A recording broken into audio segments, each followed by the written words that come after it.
પાકિસ્તાનના મસ્ત મજાના નવા એપિસોડ સાથે હું છું તમારી દોસ્ત સમાયા. હું છું માહી અને હું છું કામાક્ષી. અમારા નવા દોસ્તો સાથે હું છું હિમાંશ અને હું છું તમારી સૌથી સારી દેવાંશી. હું છું વિહાન. હું છું શ્રીયાન. હું છું યુવરાજ. અમે મજામાં છીએ અને તમે પણ મજામાં હશો. પણ આજે અમે ખુશ છીએ. તમને ખબર છે આજે અમે કોને મળવા આવ્યા છીએ? ગુજરાતના રાજ્યપાલ શ્રી આચાર્ય દેવવ્રતજીને. હા, અમે આવ્યા છીએ ગુજરાતના લોકભવનમાં. આજે અમે તેમની સાથે વાત કરીશું. અમારા મનમાં જે સવાલ છે તે તેમને પૂછીશું. તો ચાલો તૈયાર થઈ જાઓ. सबसे पहले तो आप सब बच्चों का मैं लोक भवन में बहुत हार्दिक अभिनंदन स्वागत करता हूँ. पहली बार स्कूल कॉलेज में पढ़ने वाले छोटे छोटे और आप बालक लोक भवन में आए और मुझसे कुछ सवाल आप करने लगे हैं, इसके लिए बहुत अभिनंदन और स्वागत. राज्यपाल श्री, शहरीकरण के साथ साथ ग्रामीण विस्तार का विकास क्यों जरूरी है? बेटे देखिए, शहर तो हमारे यहाँ पहले भी थे, लेकिन हमारी जो ज्यादा आबादी लोगों की जो गांव में रहती थी, गांव में क्या होता था, हमारी खेती बाड़ी वहाँ होती है, जो हमारी मूल रीढ़ की हड्डी आर्थिक रूप से भी और सबका पोषण करती है. दूसरा, गांव में हवा शुद्ध मिलती है, पर्यावरण खुला होता है, वहाँ दूध दही घी बच्चों को मिलता है. और गांव में हमारी जो परंपराएं देश की थी वो बड़ी व्यवहारिक रूप लेती थी. वहाँ अड़ोस पड़ोस, घरों में प्यार प्रेम. हम जब छोटे थे ना बेटे, इतना प्यार था गांव में कि गांव का कोई व्यक्ति कांटा भी पैर में लगता था ना तो गांव के 10 आदमी पूछने जाते थे, भाई आपको क्या हो गया, कैसे लगा. उसके सुख दुख के साथी बनते थे. तो ये जो सांस्कृतिक विरासत थी गांव हमारी, उसको बचाना है तो गांव हमारे विकसित होने ही चाहिए. और उनको आज भारत सरकार, प्रदेश सरकार बहुत अच्छी तरह से आगे बढ़ाने का काम भी करे. पहले गांव में सड़कें नहीं थी, वो बन गई. पहले गांव में बिजली नहीं थी, वो बन गई. स्वास्थ्य केंद्र नहीं थे, वो बन गए. स्कूल नहीं थे, वो बन गए. तो जो जीवन की आवश्यकताएं हैं, अब वो गांव की ओर बड़ी तेजी से हमारी सरकारों ने बढ़ाई है. तो गांव का विकास जो है वही राष्ट्र का विकास. गांव का विकास ही राष्ट्र के विकास का रास्ता तय करता है. तो गांव का विकास बराबर चलना ही चाहिए. गांव विकसित होंगे तो समग्र राष्ट्र की उन्नति का रास्ता बनेगा. आत्मनिर्भर किसे कहते हैं और कैसे बन सकते हैं? वाह, आत्मनिर्भर. आत्मनिर्भर कहते हैं जिसको बेटे अपना जीवन चलाने के लिए दूसरे की सहयोग की जरूरत ना पड़े, वो आत्मनिर्भर. हम देखो गांधी जी के प्रदेश के लोग, पूज्य बापू गांधी जी ने हमें स्वावलंबन की एक बात कही. आत्मनिर्भर आदमी वो है जिसको दूसरे के सहारे की जरूरत ना पड़े. आज हम पराधीन होते जा रहे हैं. कैसे? घर में झाड़ू पोछा करने वाली नहीं आई तो हम बैठे हैं, इंतजार कर रहे हैं. घर में बर्तन साफ करने वाली नहीं आएगी तो हम इंतजार में बैठे. अब यदि ये काम हम खुद ही कर लेते हैं तो आत्मनिर्भर हो गए कि नहीं? वो आएगी तो काम होगा, नहीं तो हम उसके निर्भर बैठे. तो प्रधानमंत्री जी इसी मिशन पर आगे देश को बढ़ा रहे हैं कि हम आत्मनिर्भर हर चीज में बने. जैसे तेल जो गाड़ियों में चलता हो बाहर से आयात होता, हम उसका विकल्प ढूंढें. सौर ऊर्जा, हाइड्रोजन, जिससे हमें किसी से ना लेना पड़े, हमारा धन बचे और हमारा विकास और हम किसी पर आश्रित ना हो. तो आत्मनिर्भरता की ओर देश को बढ़ाना हर चीज में. हमारा इतना अनाज पैदा हो, हम किसी के भरोसे ना बैठे. सौर ऊर्जा से हम अपनी ऊर्जा को पूरा कर लें, हम खेती बाड़ी से अपने अनाज को पूरा कर लें, हमारी जो जीवन की आवश्यकताएं हैं वो हम इंडिपेंडेंट कर पाए, दूसरे के भरोसे ना रहें, इसको आत्मनिर्भर हो। ग्रामीण विकास, ग्रामीण संस्कार और ग्रामीण हितों को किस तरह आगे बढ़ाया जा सकता है?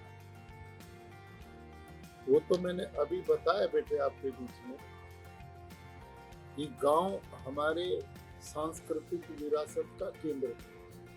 वहाँ हमारे रिश्ते जो है ना व्यवहारिक वहाँ चलते हैं।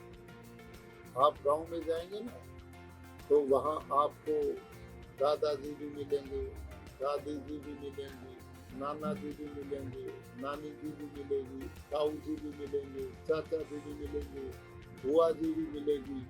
तो ये हमारे रिश्ते थे, ये परंपरा। और गांव का आदमी इनको बोल के एक दूसरे का सम्मान करता है, लोग मिलजुल के रहे। वहाँ की संस्कृति एक दूसरे का सहयोग करती थी। खेती बाड़ी में भी लोग, आज मैं उसके घर जाके काम कराऊंगा, कल वो मेरे घर काम कराऊंगा, इसमें प्यार बढ़ता था, आपस में स्नेह बढ़ता था, ये भाव था, ये हमारी संस्कृति थी। गाँव छोटा बड़ा एक दूसरे का सम्मान करना, मिलजुल करके रहे, उसमें हर वर्ग के लोग रहते, लेकिन वो परिवार की तरह नहीं। ये भाव हमारे गांव में आता था।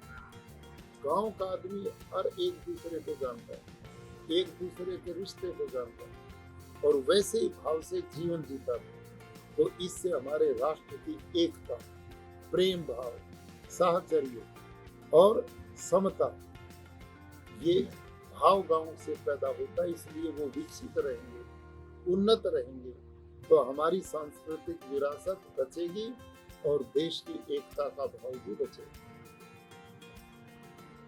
अवलंबन जीवन में कितना जरूरी है? हाँ, वो मैंने अभी बताया ना, आपके भाई ने जो सवाल किया था वो किया। स्वावलंबन, आत्मनिर्भर, एक दूसरे के पूरक, ठीक है।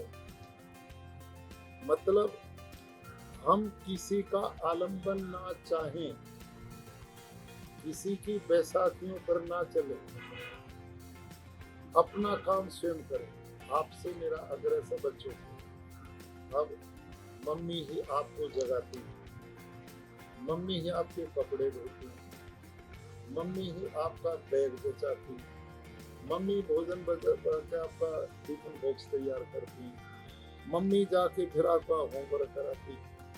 तो आप सारे मम्मी पे आश्रित हो गए।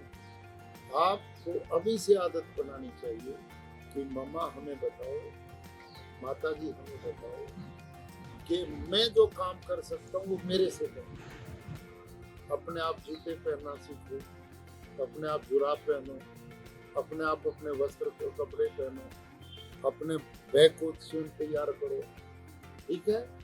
अब ये जो आप काम करेंगे तो ये स्वावलंबन का काम होगा। अपने आलंबन स्वयं है, दूसरे पर निर्भर नहीं है।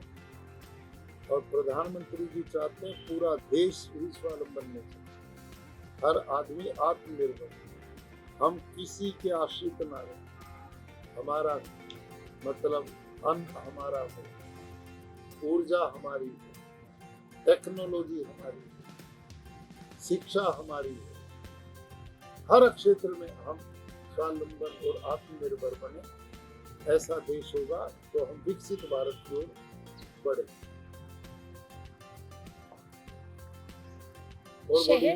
शहर स्वच्छ रहे, इसके लिए किस तरह के प्रयत्न करने चाहिए? शहर स्वच्छ रहे, हाँ ये बड़ा अच्छा सवाल बेटे। देखो, स्वच्छता सबको प्रिय लगती है। आप बच्चे को देखेंगे साफ सुथरे कपड़े पहनता है, नहा धो के बैठता, सब उससे प्यार करते हैं। जो गांव या शहर, स्वच्छता जहाँ होगी वो सबको प्रिय लगेगी। पूज्य बापू का ये प्रदेश है, मैंने जैसे कहा, वो स्वच्छता की इतने हिमायती थे, वो कहा करते थे हमारे बाथरूम शौचालय भी इतने साफ सुथरे होने चाहिए कि वहां बैठ के संध्या करने को मन करे, ठीक है। तो हमारे लोगों में ये आदत बननी चाहिए। माननीय प्रधानमंत्री जी ने सबसे पहले इस मिशन को देश में प्रारंभ किया, स्वच्छता अभियान, स्वच्छता मिशन, और इसका बहुत बड़ा प्रभाव अब देश में बहुत तेजी से पड़ा। और उनके बाद ही आपकी जानकारी के लिए आजकल मैं एक अभियान चलाई हुई। मैं हर सप्ताह गुजरात की हमारे प्रदेश में 268 तालुका, और बेटे मैं एक तालुका में जाता हूँ किसी गांव में। कल भी मैं एक गांव है बड़ोदरा के पास, वहां गांव में सबसे पहले गांव में जाके मैं खुद झाड़ू लेके पूरे गांव को लगाता हूँ और साथ हम गांव की सफाई करते हैं। फिर मैं वृक्षारोपण करवाता हूँ। फिर रात हो जाती तो मैं किसी अनुसूचित परिवार जो हैं उनके घर में उनके साथ बैठकर भोजन करता हूँ। और फिर रात को जनसभा करता हूँ, जैसे आपने बनाई ना सभा, ऐसे पूरा गांव, बच्चे बूढ़े जवान मेरे सामने बैठते हैं और हम आपस में वार्ता करते हैं। वहाँ सरकार की नीतियाँ क्या है मैं उनको बताता हूँ, इनका लाभ उठाइए, बेटे बेटियों में भेद नहीं रखना, सबको शिक्षित कीजिए, बच्चे साफ सुथरे रखो, बच्चों को अच्छे संस्कार दो, नशे से दूर रखो, व्यसनों से मुक्त करो, गांव में मिलजुल करके रहो। ये सारी चर्चाएं मैं उनके साथ करता हूँ। तो आपने जो स्वच्छता की बात की, ये बहुत आवश्यक है। स्वच्छ जगह पर ही मन और आत्मा को आह्लाद और सुख मिलता है। अब हमारे शहरों में इतना विस्तार हो गया, लोग स्वच्छ तब बन पाएंगे जब हर आदमी अपनी जिम्मेदारी समझे। केवल सरकार ही स्वच्छता का काम चलेगी, इससे काम नहीं चलेगा। हर व्यक्ति अपना कर्तव्य समझे कि मैं स्वयं गंदगी नहीं फैलाऊंगा और जो गंदगी पड़ी है उसको साफ करवाऊंगा। हर परिवार अपने अपना क्षेत्र, घर के सामने की गलियां, घर साफ रखें तो एकदम स्वच्छ, ताकि और हम आगे बढ़ सकें। तो हम शहरों को, गांव को, हर जगह को ही स्वच्छ बनाना चाहिए और उसके लिए हर व्यक्ति अपने कर्तव्य का पालन करे और नियम बनाए। मैं अपने द्वारा कहीं पर भी गंदगी नहीं फैलाऊंगा और सरकारें अपने स्तर पर जो अभियान स्वच्छता का चला रही वो भी चलाती रहें और जनता भी कर्तव्य का पालन करे, तो शहर और गांव सभी स्वच्छ हो जाए। शरीर स्वस्थ रहे और मन प्रसन्न रहे, इसके लिए हमें क्या करना चाहिए? वाह, शरीर स्वस्थ रहे और और मन प्रसन्न रहे।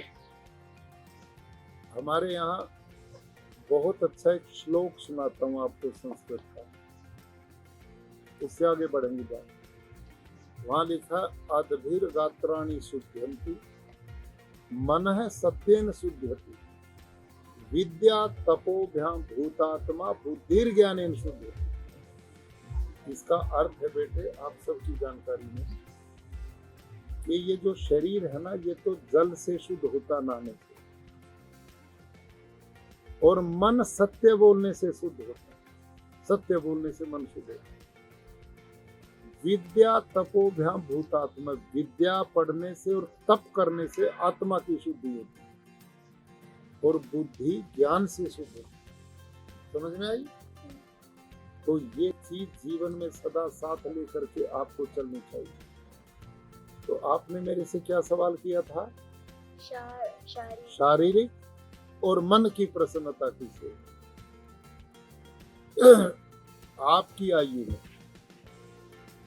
बच्चों को ग्राउंड में जरूर खेलना चाहिए। आजकल बच्चे ज्यादा समय मोबाइल पर बिताते हैं, टीवी पे बिताते हैं, इधर उधर गपशप में कर देते हैं, लेकिन आपका ज्यादा समय पढ़ाई के, घर की दिनचर्या के बाद ग्राउंड में जाना चाहिए।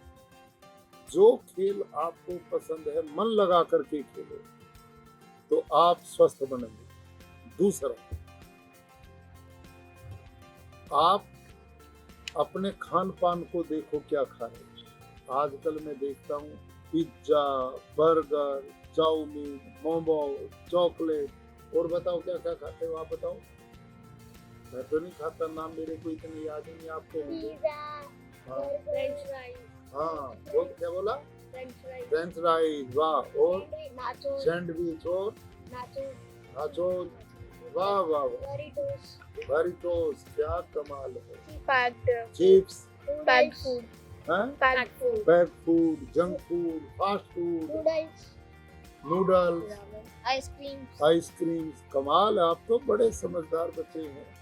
और इससे मेरे को लगता है इतने नाम आपको याद है तो आप खाते भी जरूर होंगे, है ना। हाँ, अब मैं आपको इसकी जानकारी थोड़ी जरूर दूंगा, और आप बच्चों ने इतने अच्छा सवाल किया तो आप जैसे और बच्चों को भी इसकी जानकारी मिलनी चाहिए। बेटे देखो, अपनी माँ घर में जो भोजन बनाती है ना, उसमें एक भाव जुड़ा, उसमें एक भाव जुड़ा, ठीक है ना। उसकी इच्छा है कि मैं जो हाथ से भोजन बनाती हूँ, माँ बनाती है, बहन बनाती है, दादी बनाती है, नानी बनाती है, वो क्या सोचती है कि मेरे हाथ के द्वारा बना अन्न सारे परिवार को स्वस्थ बनाए, इनको निरोग बनाए, ये स्वस्थ रहें, ये भाव होता है। और जब आप इधर उधर बाहर के बाजारों में जो खाते हैं, उन लोगों का मिशन आपसे पैसे लेना है, स्वस्थ रहे ना रहे हमारी कोई जिम्मेवारी नहीं। एक बात, दूसरा, ये जो आजकल फास्ट फूड, जंक फूड जिसके नाम अभी आपने लिए, ये ज्यादा चीजें मैदे से बनती है। मैदा समझते हो ना, मैदा व तेल, हाँ, वो जब हाथ से गूंदते हैं ना, वो उंगलियों से भी नहीं उतरता, जो उंगलियों से नहीं उतरता वो आंतों से कैसे उतरेगा, अंदर जाके वो जमता है, आंतों में वो बैठता है, और उसमें फिर गैसेज बनती है, शरीर ब्लड को दूषित करता है, और फिर सारे रोगों का श्री गणेश हो गया। समझ में आई? एक बात। नंबर 2, ये जो पिज्जा, बर्गर, ये जो चीजें बताई, इनमें कोई विटामिन नहीं होते, और विटामिन ही ऐसे हैं जो शरीर को रोगों से बचाते हैं, रोग से लड़ने की ताकत वो देते हैं। और ये सब चीज इसमें केमिकल से प्रिजर्व किया जाता है। अच्छा एक बात बताओ बच्चों मेरे, आज आपकी माँ ने घर में किचन में भोजन बनाया, आप उसको एक दिन के बाद खाएंगे, खाने लायक बचेगा क्या वो? नहीं खाते ना, डेली का डेली बनता है ना। अरे आपकी माँ ने आज बना, अगले दिन नहीं खाते, क्योंकि वो बासा भोजन हो गया, पुराना हो गया। और ये पिज्जा कितने दिन का बना हुआ है, ये कितने महीने का बना हुआ है, कोल्ड स्टोरेज, ये फास्ट फूड कितने दिन का बना हुआ है, ये महीनों का बना हुआ है। ये क्यों नहीं सड़ता? इसलिए नहीं सड़ता कि वो केमिकल से प्रिजर्व किया हुआ है, और वो जो केमिकल जब खाने के साथ अंदर जाएगा तो कितना केमिकल रिएक्शन होगा। आजकल बच्चों में कॉन्स्टिपेशन, किसी के सिर दर्द, किसी का पेट दर्द क्यों होता है? ये आहार अंदर जाकर के पाचन इसका नहीं होता, और ये कई तरह की बीमारियां पैदा करता है। इसलिए बच्चों अपने घर में बना, माता दादी घर में जो बाप बनाते हैं, शुद्ध सात्विक भोजन लो। और माता पिता को कहो कि बाजार में जो प्राकृतिक आहार मिलता है, जो सब्जी भाजी बिना यूरिया, पेस्टिसाइड, डीएपी, वो लेकर के घरों में दूध पियो, मक्खन लो, शुद्ध लो, और ये बाजारी चीजों से बचना चाहिए आपको, ताकि उसी से आप स्वस्थ रहेंगे। और जब स्वस्थ रहेंगे तो मन में प्रसन्नता होगी। बीमार आदमी बताओ प्रसन्न रह सकता है? नहीं, वो और को भी दुखी कर लेता, खुद तो दुखी रहता है। तो प्रसन्नता का काम है, आप कोई ऐसा गलत काम मत करो जिससे आपको किसी की फटकार सुनने को मिले, ठीक है।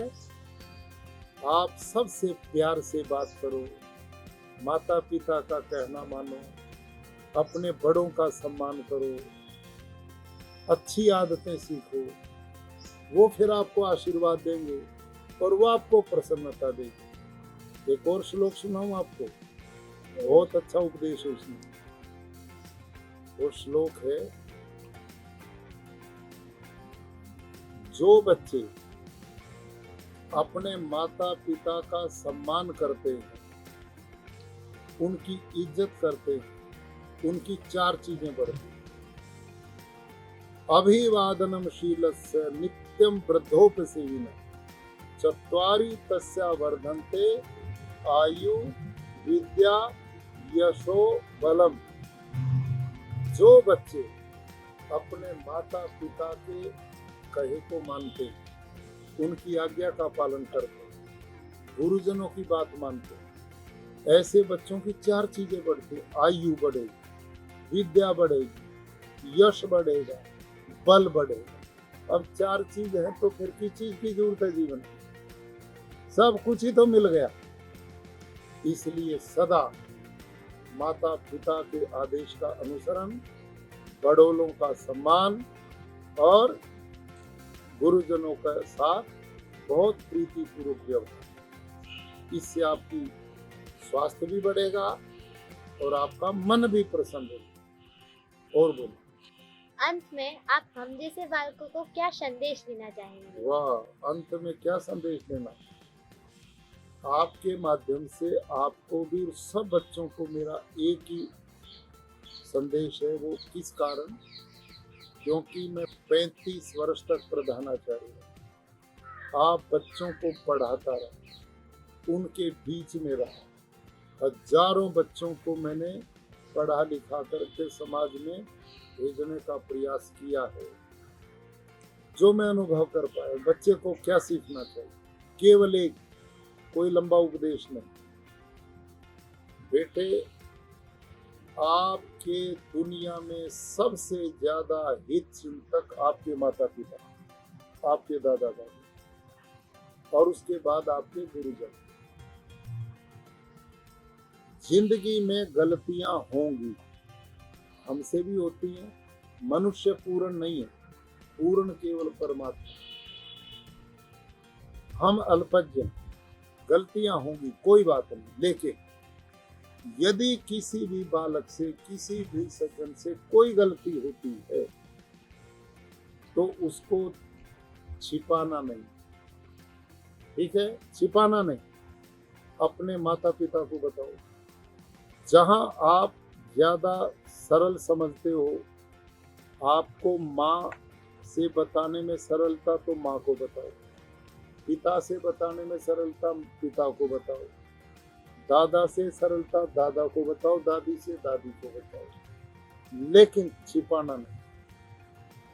यदि हम गलती छिपाएंगे तो हमारे मन में वो बात कुरेदती रहेगी और हमें दुख देगी।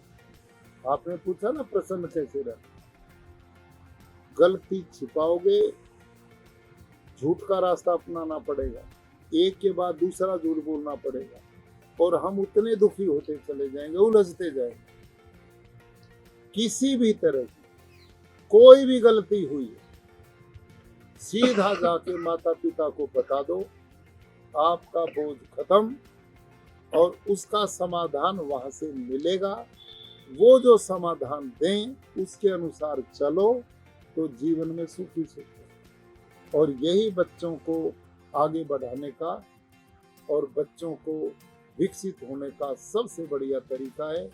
अपनी कोई गलती हो गई, माता पिता को बताओ, गुरुजन को बताओ, अपने बड़े लोगों को बताओ, लेकिन अपने अंदर रख करके दुखी नहीं रहना। समाधान वहां से मिलेगा क्योंकि वो आयु में बढ़े, अनुभव में बढ़े, आपके सबसे ज्यादा हितकारी हैं, आपका भला वो चाहते हैं, उनसे कुछ नहीं छिपाना। यही मेरा संदेश। તો આ અમે મળ્યા ગુજરાતના રાજ્યપાલ શ્રી આચાર્ય દેવવ્રતજીને। અમને તો મજા આવી અને તમને પણ મજા આવી હશે, પણ આજ માટે એટલું જ। ફરી મળીશું, ત્યાં સુધી મને અને મારા મિત્રોને રજા આપશો।